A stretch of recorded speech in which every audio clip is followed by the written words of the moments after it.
Mirë se erdhët të dashur Krejper në Letra Trofejnë, jam Diana dhe do bëjmë leximin e juaj të radhës.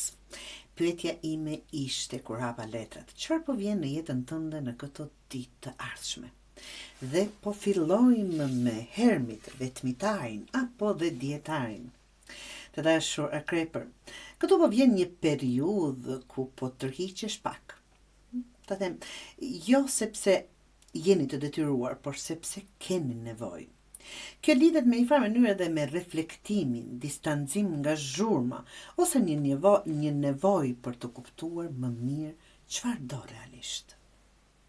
Shembull konkret mund t'jap nuk e dëshirë për më shumë njerëz apo komunikim, po mendon më shumë se sa po vepron, po analizon një situatë që nuk po t'jep qartësi.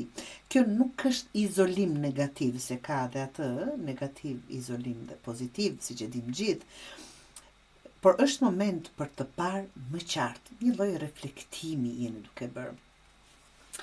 Ku duhet të kesh kujdes të dashur Krepi? Është kalorësi, faqe e lejtisë. Këtu del një fillim i ri, por shumë i vogël. Shikoni, është një person me një këmbë dhe po qalon me patëricë aty, shumë i vogël. Dhe rreziku është që mos ta nënvlerësoni. Është një fillim i ri, po. Mund t'ju duket në fillim i vogël, por që s'duhet ta nënvlerësoni. Mund të jetë një modësi që duket e thjeshtë, një person që afrohet pa shumë zhurmë, ose një ide që nuk duket wow në fillim, por rritet, do rritet.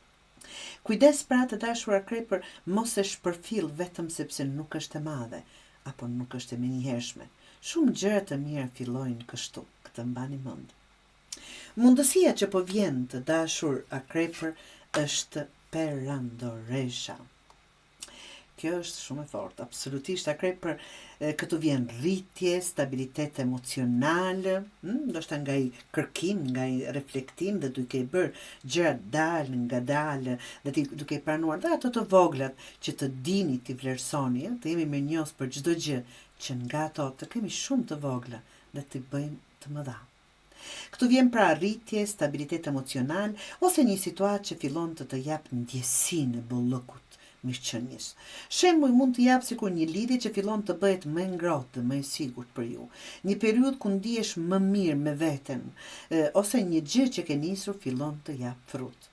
Kjo është energji, Krejper, energji ndërtimi, jo thjesht ndjenje momentale.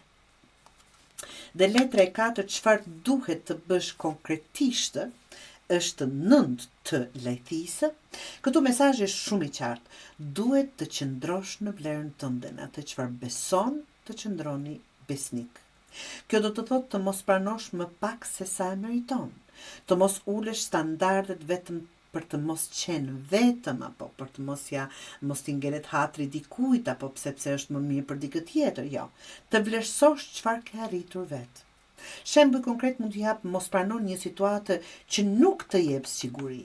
Mos u kthe te dikush vetëm nga vetmia, ose mos e harro sa ke investuar në veten tënde që të pranosh gjëra çfarë do.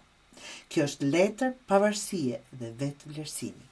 Këshilla në atë të Oracles thot, ti je i apo e denjë për dashuri, nuk ke nevojë ta provosh, ta dëshmosh. Tani kur themi dashuri e përfshim të gjitha, sepse është lexim në përgjithësi, kjo lidhet direkt me gjithë leximin e juaj të dashur Krejper, sepse mund të kesh qenë duke përpjekur të provosh, të dëshmosh veten, duke dhënë më shumë për të marrë vlerësim, ose duke dyshuar në veten tënde. Mesazhi i kësaj letre është shumë i thjeshtë, nuk ke pse të bindesh askënd për vlerën tënde. Pra të dashur Krejper, këto ditë jam për të kuptuar veten, jo për të ndjekur të tjerët. Po tërhiqesh për të parë më qartë. Po të vjen një fillim i vogël, dhe po hyn në një fazë ku nuk duhet të pranosh më pak, nuk duhet të mjaftohesh më aq. Mos e ul vlerën tënde për të mbajtur dikë.